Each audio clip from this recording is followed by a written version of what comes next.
Hey everyone, and welcome to the Fallout Show. My name is Eric Adams, and today I'll be talking about Monday Night Raw on Netflix from Atlanta with the main event of Drew McIntyre and Sami Zayn.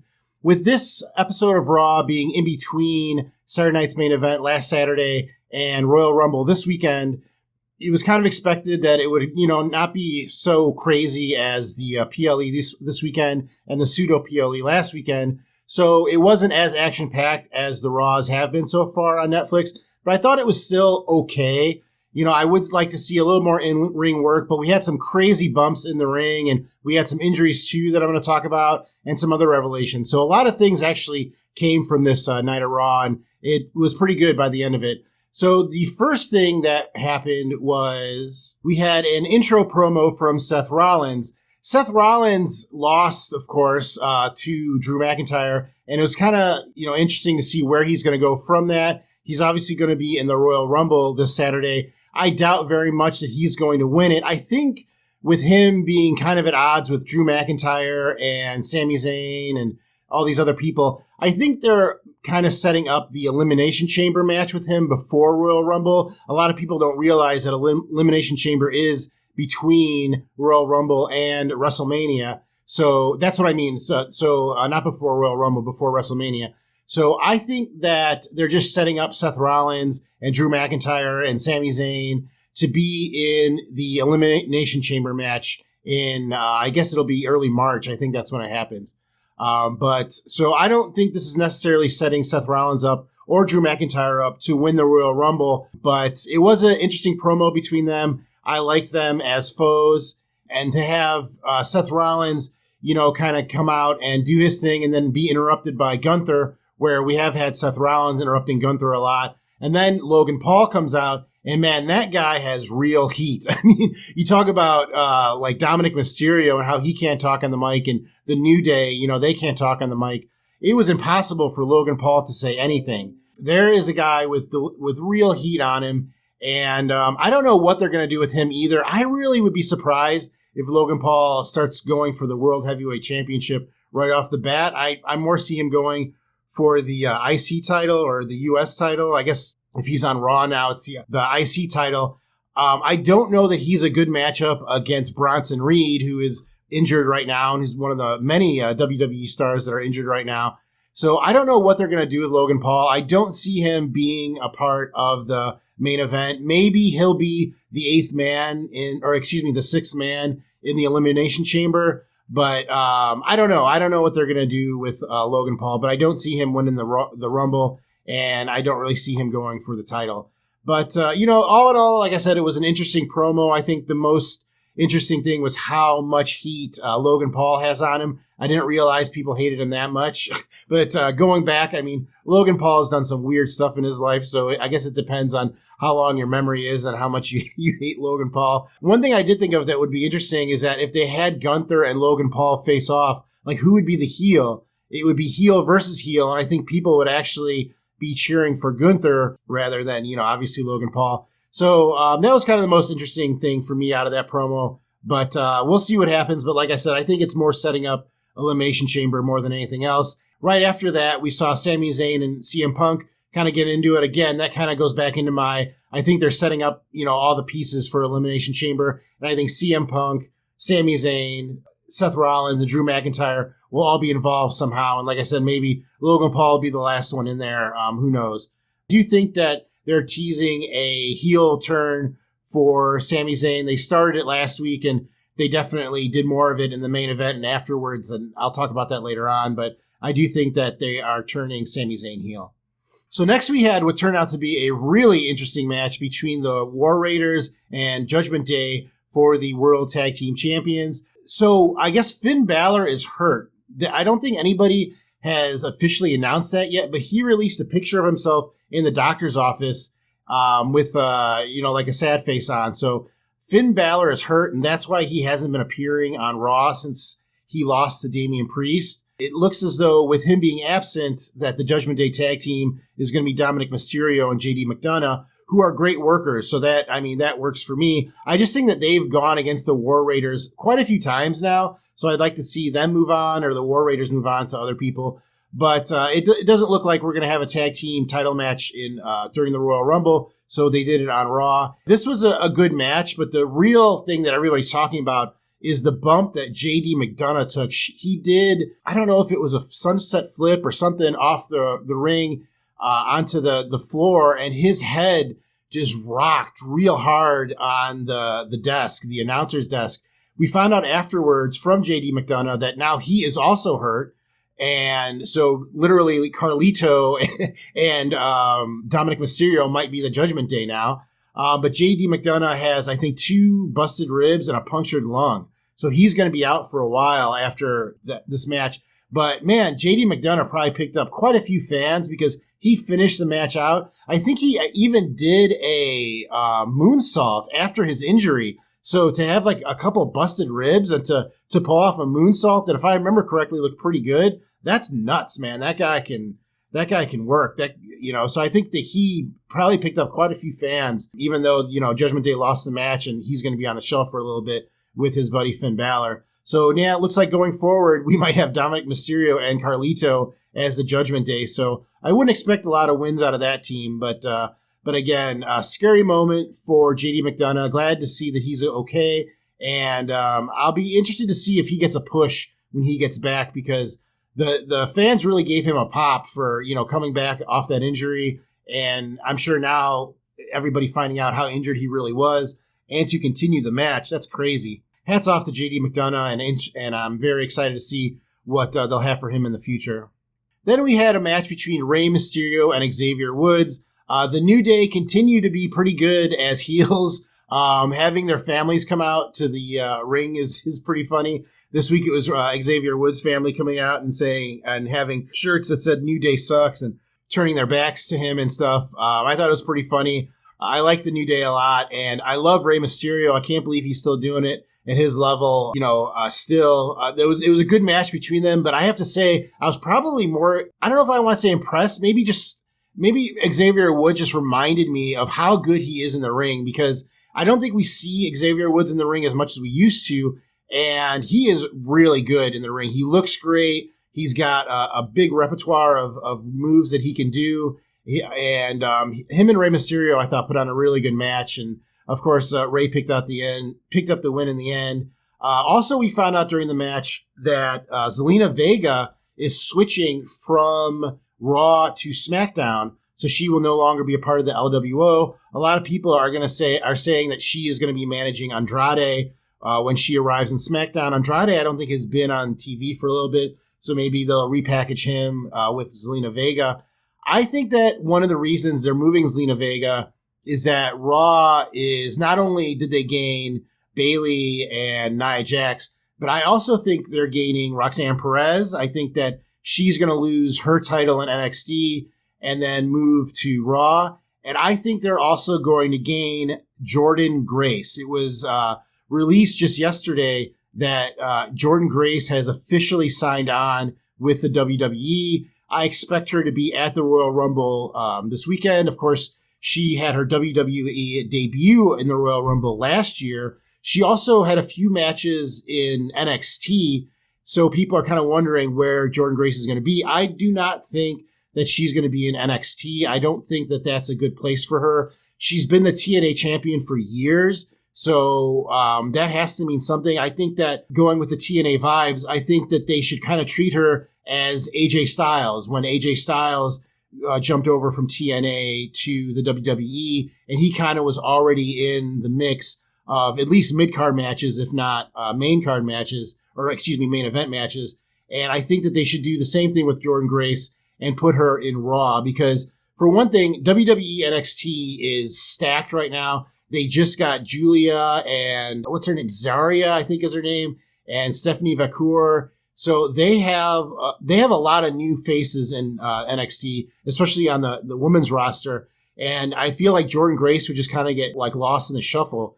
Whereas I think that, since Jordynne Grace has had a match with Roxanne Perez that she lost, I think moving Roxanne Perez to the Raw roster, moving Grace to the Raw roster, that already gives them some history. Although I do think they're going to put Roxanne Perez in a program with Bayley. But I could see all of them, not Bayley, but I could see Roxanne Perez and Jordynne Grace being in the mix for the women's IC title as well, with which Lyra Valkyria just won. And of course, she is from NXT recently too. So I think that makes the most sense for Jordynne Grace and all those involved. And I fully expect Jordynne Grace to appear on Raw after Royal Rumble. If she does go to NXT, I kind of understand it, but I think that it would be a mistake. And I think that, the fact that, like I said, Zelina Vega is moving, that does open up the spot for somebody. And I do think it's going to be filled by not just Jordynne Grace, but Roxanne Perez, which we've already seen Roxanne Perez show up on Raw already,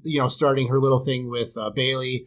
And I totally see her losing her title to Julia with Bayley, somehow being involved, either helping Julia or just flat out cheating and making it so Julia can win.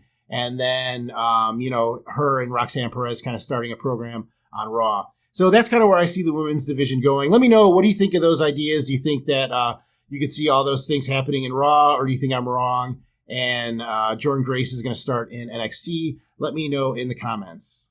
Then after that match, we had Jey Uso come out to the ring and cut a promo. I thought this was pretty interesting. I've mentioned this before with Jey Uso. He is so over and he just doesn't win. I mean, at this point, this guy wins as much as Carmelo Hayes does. But he still gets the pop week in and week out. And I feel like the WWE senses that there's got to be a half-life on this, that they can't keep having Jey Uso lose and have the fans still, root for him the same way they have been. So I think that if nothing else, this promo was because it was kind of a short promo just saying, I'm still here, I'm going to be back, and I'm going to be in the Royal Rumble, which is great. But I think that, him cutting it, in the ring and stuff like that, I think, like I said, the WWE is kind of gauging, what's going on with Jey Uso. Is he losing any of his, hype? Because we keep having him lose over and over again. His match with Gunther was awesome. I was actually surprised that he lost that match the way it was going. It really looked to me like they were going to let Jey Uso win, especially after, I think there was 2 other title fights that night and the champs won handily. So I really thought that this was going to be a surprise and Jey Uso was going to win. And then it just seemed like Gunther, hit his power up or something and then just got mad and powerbombed him through the table, or powerbombed him basically through the ring and won the match. Yeah, I think that's what this promo was for, was just to see if Jey Uso is still as over as he was 2 weeks ago, as over as he was a month ago, because sooner or later, if this guy doesn't win something, he is going to lose his, he's going to lose some of his fans. Now, I don't know who to put him up against. He is actually my dark horse to win the Royal Rumble this Sunday. Why I say that is because he doesn't make sense to go against Cody Rhodes, but now he just kind of built up this little rivalry with Gunther. And again, Jey Uso needs to win something. He needs to do something positive to keep all this, hype. And he's one of the hottest properties in the WWE right now. So I think to keep that, to have Jey Uso win the Royal Rumble and to have a match against Gunther at WrestleMania, a rematch, makes a lot of sense to me. And the fans would go crazy. I mean, can you imagine the pop that Jey Uso would get on the Raw after the Royal Rumble if he won? So I think that, and then again, with Jey Uso, you have one of your best baby faces against Gunther, one of your best heels. So it makes a lot of sense to me. So I think that they already proved that they can put on a good match. Rematches are usually pretty good, and I could definitely see Jey Uso winning the Royal Rumble. I don't think, in my heart of hearts, I don't think it's going to happen, and I'll give you my true Royal Rumble prediction later, but I would like to see Jey Uso win. So let me know, could you see Jey Uso winning the Royal Rumble? And then we had a match between Liv Morgan and Raquel Rodriguez versus Naomi and Bianca Belair. Now, we knew that Bianca Belair and Naomi were not going to lose their titles, so their titles weren't even on the line because they're actually facing the team of Jakara Jackson and Lash Legend on NXT tonight, I believe. It was an interesting match. I kind of feel like these 4 have wrestled each other a lot. I'm really, really ready for Jade Cargill to come back. I want to know how she's going to fit in this equation. I really feel like she's going to know who hit her, and she's gonna, be on them. I think it's either gonna be Charlotte Flair or Bianca Belair. It's got to be one of those two. I could see Bianca Belair getting, crazy because she doesn't want Jade Cargill stealing her spotlight, and Charlotte Flair, being the same way. Jade Cargill's been posting pictures on her Instagram of, her being back from injury and stuff. So she's got to be back. I expect her to be in the Royal Rumble this weekend. So we'll see what happens. But yeah, I thought this match was okay. If anything, I thought Raquel Rodriguez had a couple of good moves. I think that Liv Morgan and Raquel Rodriguez could be a legitimate tag team now. Raquel Rodriguez and Liv Morgan have both held the titles before. So maybe that's where they're going now, because I'm sure that Liv Morgan and Rhea Ripley is done. It doesn't really make sense anymore. So we'll see what happens. But I think the most that could come out of this is Liv Morgan and Raquel Rodriguez really going for the titles. Maybe they'll get the titles when Bianca Belair and I don't know, is Naomi the champion now? I guess she is, because Jade Cargill is out. So maybe eventually they will win the titles from them once that group splits.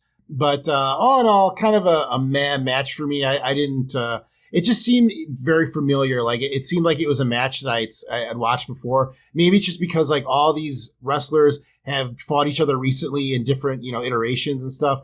But it wasn't the most exciting match for me. Speaking of the women's division, though, after the match we saw Bayley with an interview, and then, it was Rhea Ripley with the interview, and she was interrupted by Bayley, and then Bayley was interrupted by Io Sky, Io Sky is now the only member of Damage Control that is not damaged. Everybody else in Damage Control is on the shelf with injury. Asuka has been injured for a while. Kairi Sane just got injured a couple months ago. And now we heard this week that Dakota Kai, who just had a few good matches on Raw, got a concussion. So she's going to be out for a while too. So yeah, Damage Control just stays damaged. And Io Sky is all by herself. Hopefully she doesn't get hurt too. As far as the Women's Royal Rumble, it's interesting. I don't know who's going to win the Women's Royal Rumble. I think it could be a dark horse out of nowhere kind of candidate. I don't think it's going to be Bayley, even though Bayley has really stuck her nose in everybody's business recently. And then who are they going to go against? They're probably going to challenge Rhea Ripley. But Tiffany Stratton's also the champ too. I don't know why everybody seems to want to go at Rhea Ripley, because she seems a lot more tougher an opponent than Tiffany Stratton. And it seemed like on SmackDown, or maybe it was the Saturday Night's Main Event, that Rhea Ripley and Tiffany Stratton are getting along now or something, maybe because they're champs. I don't know. But I don't know. But I could see Io Sky winning, even though she's won it before. But it could be somebody crazy. It could be somebody like Chelsea Green. I could really see them going just off the wall. I don't think it'll be Jordynne Grace or Jade Cargill. It could be Charlotte Flair. I think that if Charlotte Flair doesn't return, she confirmed that she's returning for the Royal Rumble. So it could be Charlotte Flair. That's probably my guess, is that it'll be Charlotte Flair, just because that will just inject her right back into the title picture after being off for so long. I think it's at least a year now. I think, it'll be Charlotte Flair that wins the Royal Rumble. But let me know, who do you think will win the Women's Royal Rumble this weekend? Next, we had a pretty cool segment with Paul Heyman. I love Paul Heyman. I'm a Paul Heyman guy. He revealed the 2K25 cover. We've learned a few other things about the new game. I'm not going to talk about the game too much here. Maybe I'll do a video just on that. But he revealed that Roman Reigns is on the cover, which people cheered for. I know just a couple of years ago, if Roman Reigns was on the cover, they would not be cheering. But interesting how fickle, wrestling fans can be one year, and then they can change, just a year later. Roman Reigns is going to be on the cover. There's going to be a special Dead Man edition that has something to do with The Undertaker and all that fun stuff. But then what was really cool was Drew McIntyre came out and started, messing with Paul Heyman, saying that he thinks that he's the creator of the Bloodline. I really think that there's something there. I think that Drew McIntyre is starting a faction. I don't know how or what, but he really is tying himself to the Bloodline, and that he's the one that created, this whole thing and stuff like that. So I don't know, if somehow it's going to be they got the Dark Avengers, we're going to have the Dark Bloodline or something like that. It's going to be a crazed Sami Zayn that's just being manipulated by Drew McIntyre and, who knows who else. But it does seem like Drew McIntyre is still very interested in CM Punk. And again, this may go back to my theory before about how this is all tying together for Elimination Chamber, and all these wrestlers will probably be facing off in that match. But this was a good build-up for, not just the new game, but it was a good build-up for Royal Rumble and probably for Elimination Chamber as well. It was nice to see Paul Heyman kind of, stand up to stand up to Drew McIntyre a little bit. And but then, again, I think that more or less just sets up the Elimination Chamber match before WrestleMania. And another match that probably set up Elimination Chamber was the main event with Sami Zayn and Drew McIntyre. I thought it was really interesting to hear that Sami Zayn lost 10 times to Drew McIntyre without beating him. That is crazy. Like, I can't believe that has happened. I'm sure that that's some kind of fluke. That is nuts, because Sami Zayn had a lot of success in NXT, but I guess maybe that was after Drew McIntyre wasn't there. I don't know. But it's just crazy to think that now Sami Zayn's lost to Drew McIntyre 11 times. And in this time, it looked like it was going to be a good match. And then Drew McIntyre wins by, putting his feet on the ropes, cementing himself as the heel. I thought that, that was interesting. And then, of course, Cody Rhodes comes out, and lo and behold, Cody Rhodes gets a Helluva Kick from Sami Zayn after Kevin Owens appeared. What I thought was most interesting about that sequence is that after Sami Zayn lost, Drew McIntyre's beating on Sami Zayn, and then Cody Rhodes comes out to save Sami Zayn, and then Kevin Owens comes out to attack Cody Rhodes. If Kevin Owens is supposed to be Sami Zayn's best friend, why didn't Kevin Owens come out to save Sami Zayn? It didn't seem like that was the case for him. So I thought that was kind of interesting sequence of events. But, with Sami Zayn, doing this missed Helluva Kick 2 weeks in a row, they're obviously setting him up as a heel, and that's what we're going to get. We're going to get crazy heel Sami Zayn, probably teaming with crazy Drew McIntyre and crazy Kevin Owens. Like I said, maybe they're starting some kind of faction there. I don't know what they would be called, but I think that we could see like some kind of like Drew McIntyre, Sami Zayn, Kevin Owens kind of faction in the near future. And, who knows what that'll bring? Because all those, it'd be interesting because you wouldn't really know who were they were going after. It seems like they're all going after everybody. So we'll see what happens, but it's definitely going to be Sami Zayn as a heel. There's no way he can make that mistake 2 weeks in a row. And then a very interesting backstage segment happened with Penta introducing himself to Bron Breakker. I mentioned during Penta's debut that I thought that would be a great feud for Bron Breakker because their styles are so different and they're both so intense and they're both so over. So it looks like that may be where the WWE is going. They're going to have Penta feud with Bron Breakker. And like I said, those are going to be crazy matches because you've got two guys with completely different styles, and it'll probably make both of them a lot better. Having Penta in the Royal Rumble will be interesting. I'm sure he'll be the guy that, gets thrown out, but his feet don't touch the ground and he like handstands his way back onto the ring. There's always one of those every year in the Royal Rumble, and I'm sure it'll be Penta this year. So I don't think Penta's going to win, but nice to see that even when Penta is not wrestling, that he is on the show. So I look forward to seeing Bron Breakker and Penta in the very near future.